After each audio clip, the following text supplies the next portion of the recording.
jirtu hordoftoota keenya har'aan ammoo waa'ee sequence fi series kan laallu ta'ee jiru unit 1 maali sequencein akkasuma series jechuun maal akka jiran tokkoon kan laallu ta'an hordofaan afeerratiin jechuudha. Unit outcomes.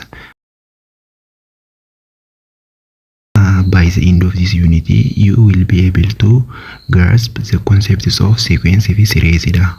Yaadota sequence fi series dha kan hubattan ta'a. Compute terms of sequences from a given rule. Compute ni godhan maal sequence wan gartee isinii kanname seerota isaan isinii kanname isan irratti hundoofitanii kan compute godhan ta'a jechuu kan shalagdan kan hojjetan ta'a. Develop formula that represents sequences from the given terms. Akkasumatti illee warroota termoota si kanname irraa develop godhuu danda'u qabna jechuu formula. Identify the types of sequences and the series.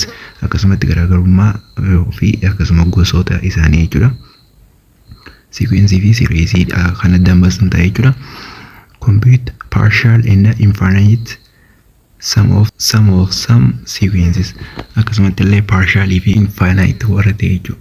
Partial infinite kate warroota hanga tokkoo fi warra ammoo dhuma hin qabne jechuudha. Walitti dabullee kan sequenceewwan akkasii walitti dabullee kan baratan ta'e jechuudha.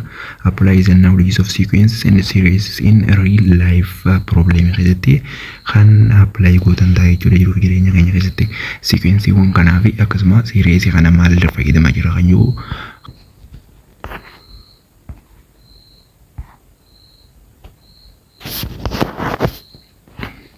Content sequence 1.1 irratti sequence ilaalla. Arithmetic and geometric sequence, sigma notation and partial sums, infinite series, application of sequence and series kan jiru kan laallu ta'e jechuudha.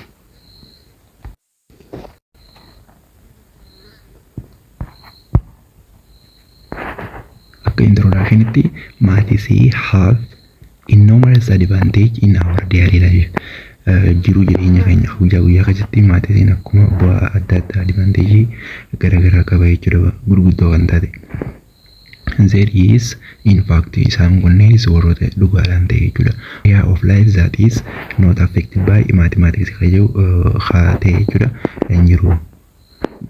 Eeriyummaan takka bakkummaan takka illee bakki maatimaatiksiidhaan jechuudha. Maatiiksiin hin hammatamne yookaan maatiiksiin apply irratti hin taane hin jiru. No area of life that is not affected by mathematics kan affected hin ta'in hin jiru jechuudha. For instance, fakkeenyaaf civil engineering warroota civil engineering dha maal fayyadaman mathematics fayyadan jechuudha. To determine maal godhuudhaaf how to best design new structures and akkamitti structure godhuu danda'an jechuudha. Design isaan haariyaa akkamitti akka structure godhuu danda'an kan ittiin murteeffatan maatiisii yoo beekan qofaadha jechuudha. Economics akkasuma maal fayyadaman jechuudha maatiisii fayyadamanii jechuudha. Economics maal fayyadamanii maatiisii fayyadaman kanas maatiisii maal godhuuf itti fayyadaman jaa to describe and predict how the economy will react to certain changes. Akkamitti describe godhanii ibsanii akkasumatti illee fuuldura illee maal godhan jechuudha predict godhan jechuudha gas godhanii kaayin jechuudha. Akkamitti economiin kun react godhuu danda'a akkamitti jijjiiramni dhufuu danda'a yoo kan predict forecast godhan jechuudha. Fuulduraaf illee maal fayyadamanii maatis fayyadamanii investoroonni illee akkasuma fayyadamaa jechuudha.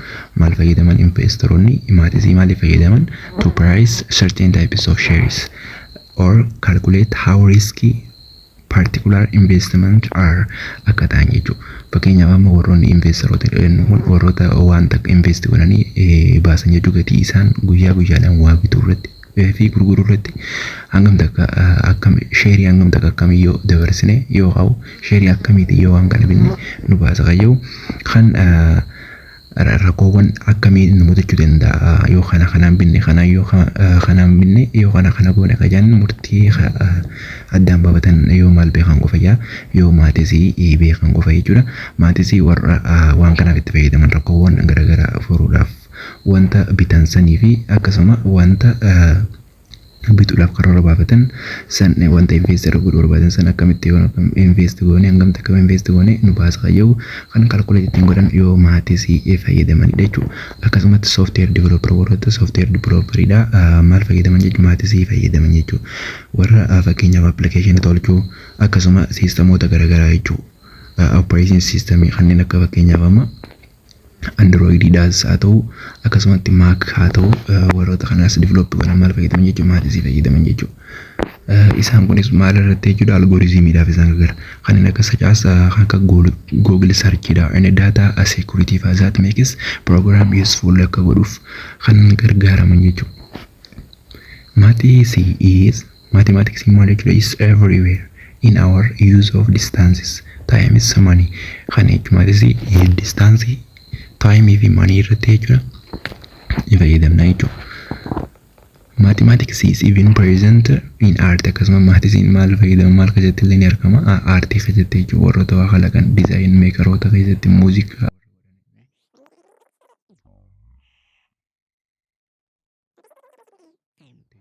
Sequence is an arrangement of numbers. Sequence wanta arrange ta'e tokko lakkoofsota arrange ta'e tokko in what definite order according to some rule.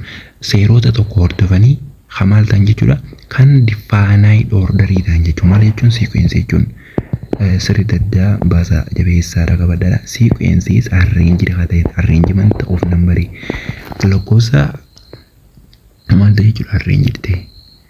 Isaan sunis maaliin arrange ta'an bifa definite ta'an jechuudha bifa ifa galeessa ta'e tokkoon orderiidhaan according akkamitti akka seera tokko hordofan jechuudha. Seera ida'uu isaa ta'u baay'isuutiin heeruutiinis haa ta'u hir'isuutiinis haa ta'u seera sana hordofanii kan maal ta'an jechuudha kan arrange ta'anii kan order ta'anii jechuudha. Saniin maal jennaan sequence jennaan. Okay, sequence in the series plays an important roles in various aspects of our life. Sequence fi series jechuudha bu'aawwan gurguddoo jajjabduu fayyadamna jechuudha jireenya keenya guyyaa guyyaa keessatti. They play us to predict akka nuti wanta akka predict godhuu dandeenyu waan fuuldura jechuudha forecast akka goonuuf nu gargaaran evaluate goona akkasumatti evaluate godhuudhaaf monitor godhuudhaaf that outcomes of a situation kanarraa akkamitti akka baanu jechuudha wantoota amma keessa jiru eventii jiru sanarraa akkamitti akka baatu yookaan akkamitti eventiin sana akka dhumu kan ittiin murteessinu jechuudha.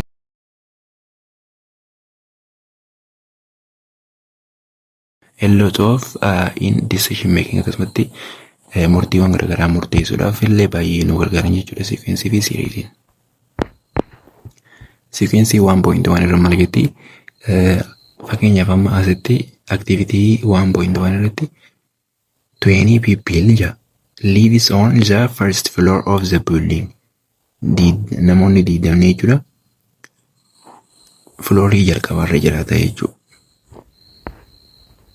Ammoo 34 people is on the second floor irra jiraatu je 48 people on the third floor irra jiraata je and so on. How many people live on the fifth and sixth floors of building jechuudha.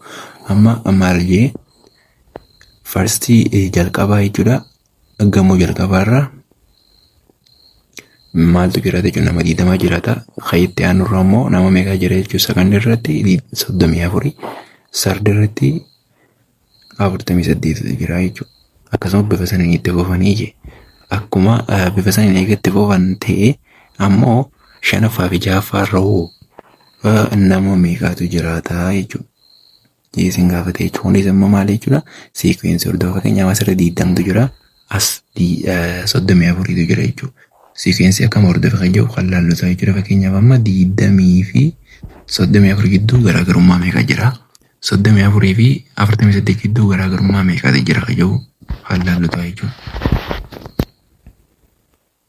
Fakkeenyaaf amma 30 fi 34 fi 20 gidduu meeqa jira garaagarummaa 14tu jira. Akkasuma 34 fi 48 gidduu garaagarummaa meeqatu jira jechuudha 14tu jira jechuudha. Kanaafuu asii fi as gidduu 14 jira 34 fi 20 gidduus 14 jira.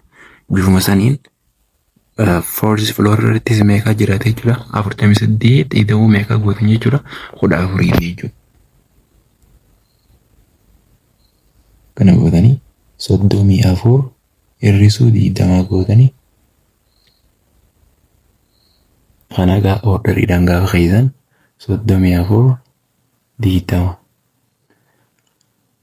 afur irraa 0 gaafa hir'iftan afurii isanii hafa sadii irraa gaafa lama hir'istan takkaa isanii hafa jechuudha. Kana 14 isaa dhufe keessan yoo ta'e 14 bifa kanaan dhufe jechuudha. Akkasuma bifa saniin amma hojjenna kanaan 48 hir'isuu 34 yoo gootanis bifuma saniin 14 isinii ta'a. 8 hir'isuu 4 meeqa ta'a? 4 hir'isuu 3 meeqa ta'a? Takka 14 ta'a jechuudha. Kanaafuu third floor irra kanaa jira jechuudha. 48 jira. Fourth floor irraas bifuma saniin meeqa jira jechuudha. 48 ida'uu 14 gootan jechuudha. Gaafas meeqa isanii dhufa?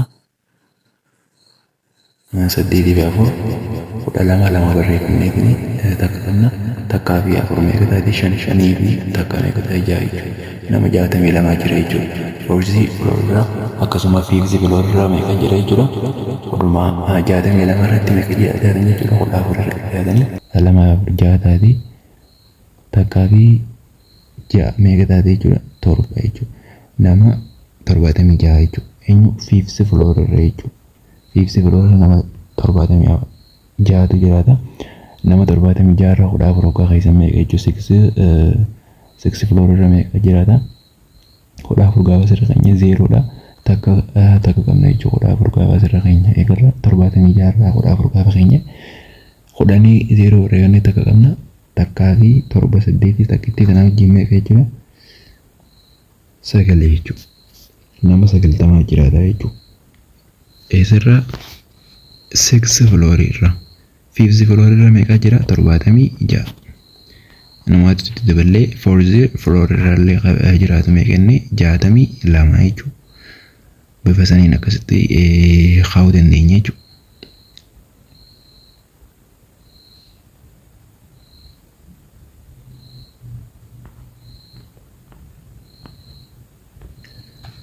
Okay.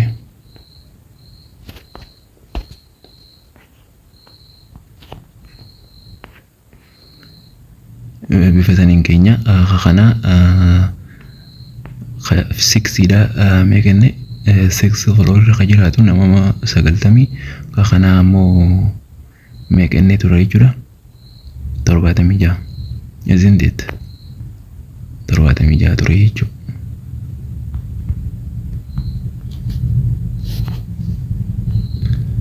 Sorbatamii jaha ture jechuudha. Hafiifsiidha. Okay, that is it. Gaafa isa lammaffaa dhaqxan find the next two terms of the following sequence. Sequence kun kanname kanarratti hundoofne jechuudha. Secondii isaanii jechuudha.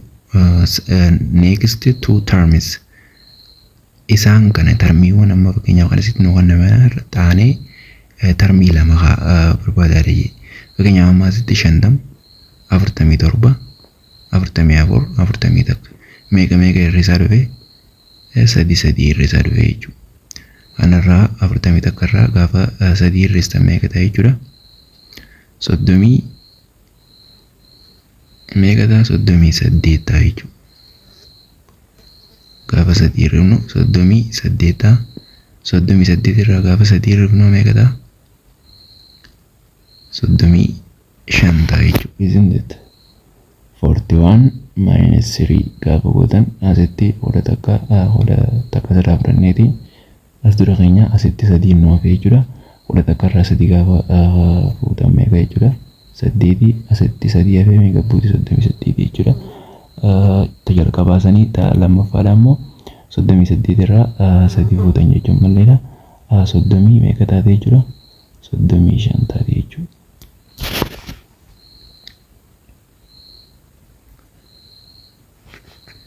Okay. Ammoo tatana isinii maadha biitana lama jettee 12 jettee 12 jettee 22 jettee didame lamete soddomi lamete jechuudha. Asitti takkaa fi lama barbaada jechuun abbaa lama akkuma barbaanne amma irratti bifuma kanaan barbaadne jechuudha. Fakkeenyaaf amma garaagarummaa isaanii barbaadan ta'e arithmetic sequence dha jenna. Arithmetic sequence dha amma kanuma laalaa dhufne kun hanga amma laalaa dhufne kun arithmetic sequence dha. Arithmetic sequence nama maal akka ta'e bal'inaan kan laallu ta'a jechuudha. Isuma laaluu yaana jechuudha. Saniifuu asii fi asittuu garaagarummaan jiru meeqa jechuudha.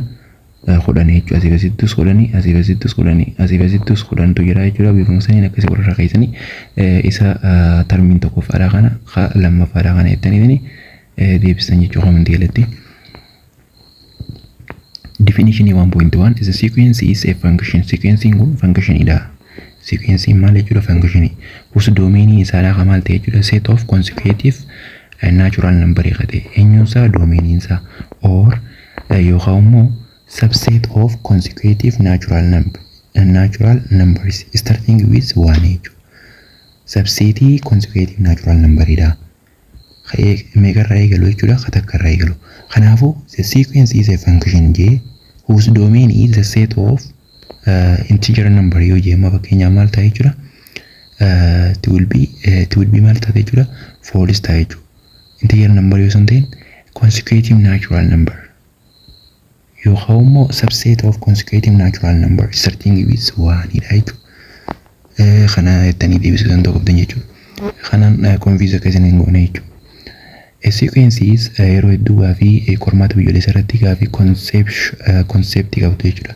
Conceptual question waan dhuftu jecha bifa kanaan qopheessuu danda'u qabdan jechuudha. A sequence is usually denoted by a sabeenniidhaan maal bakka buute jechuudha. A sabeenniin bakka buute yookaan a n n waan. Isa functional value isaan functional value san a1 yookaan a sub 1 a sub 2 kodu a sub kodu dot a sub n are called the term of sequence. Yamna term of sequence inni mal jenne yamna je term of sequence inni yamna and a sub n is called mal jenna je general term enna. A sub n kana general term enna ni n kana mo n is term of the sequence jechuudha. The n is term of sequence mal jenne yamna general term. Termi waliigalaa jedhamtee yaamamte jechuudha. There are two types of sequence depending on its last term irratti hundoofte sequence lama jira jechuudha. Isaanis finite sequence fi infinite sequence. Sequence dhuma qabduu fi dhuma hin qabne jechuudha. Dhuma qabduun it is a sequence that has a last term qabdu maal jenna jechuudha. Finite sequence dha. Domain is of a finite sequence is 1 2 3 ... up to n jechuudha. Infinite sequence it is unlike finite sequence jechuudha. Finite sequence dha adda taate jechuudha. This is a sequence that doesn't have a last term. Last term tan qabne jechuudha. Kanaafuu domain of infinite sequence is the set of natural number jechuudha. Pay attention on it. Amma asirratti yoo the finite sequence is the domain of the finite sequence is natural number yookaan the set of natural number using in jemal jechuudha. False jettanii maaliif infinite sequence jedhatutu the set of natural number qaba malee finite sequence maal ibsamte jechuudha. Takka lama sadii ... up to n yaamtee ibsamti jechuudha. Inni kun maal jechuudha? The last term dha jechuudha. Inni kanaan akka isin dura lafa kun the last term qabu jechuudha. Natural number nama the last term of natural number lakkoofsi dhuma kan natural number meeqa isin injee barreessuu dandeessan yookaan jira hin jiru jechuudha. Infinite saniif dhuma hin qabu jaamee jechuudha. Hanga ammatti fagala jeeyyaata. Example 1 list the first 5 terms of each of the sequence whose general term are given below where n is positive integer gaafatan jechuudha. N keenya positive integer gaafate general term are given below kana maal godhaa jee takka hanga 5 tarreessaadha jee. General term noo kan nama irratti hundoofitanii takka hanga 5 tarreessaadha jee kun salphaadha jechuudha. ittuma galchuu qofa jechuudha.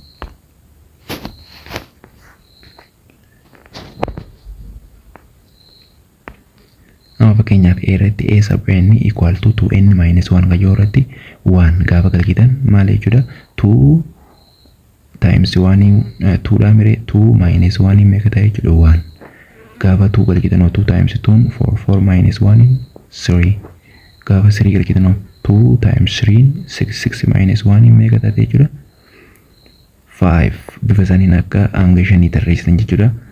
Khanas bifuma saniin jechuudha. Kun kitaabni keessan irratti isinii tarraa'ee jira jechuudha.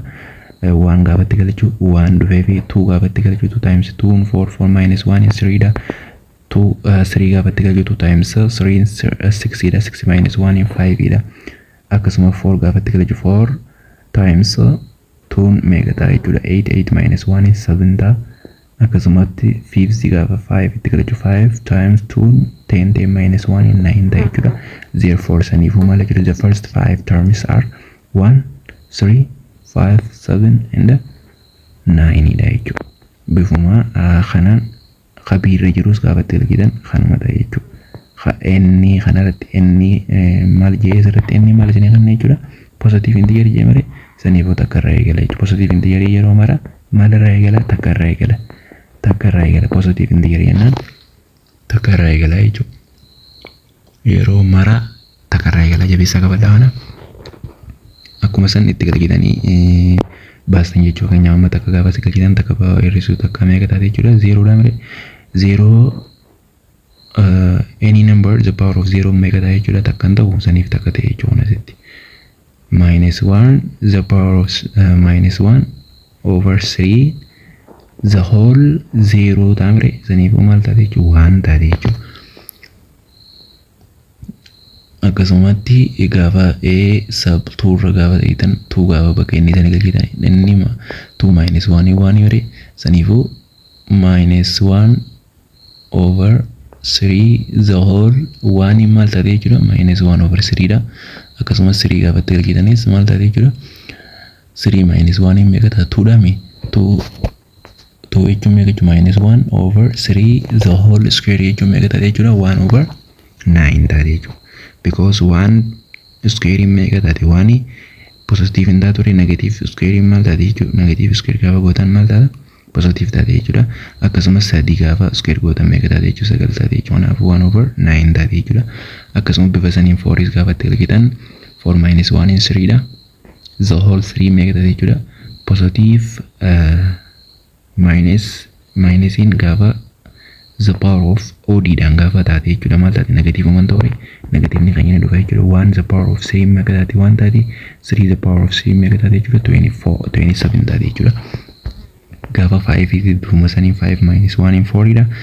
Gaafa even ta'e minus in maal taate jechuudha whole gaafa minus 1 the power of the even number gaafa ta'e maal goote jechuudha positive hin ta'u saniifuu positive dhufa jechuudha. Positive in just normal inni beektan saniif hin barreeffamani 1 the power of 4 meeqa taate 1 3 the power of 4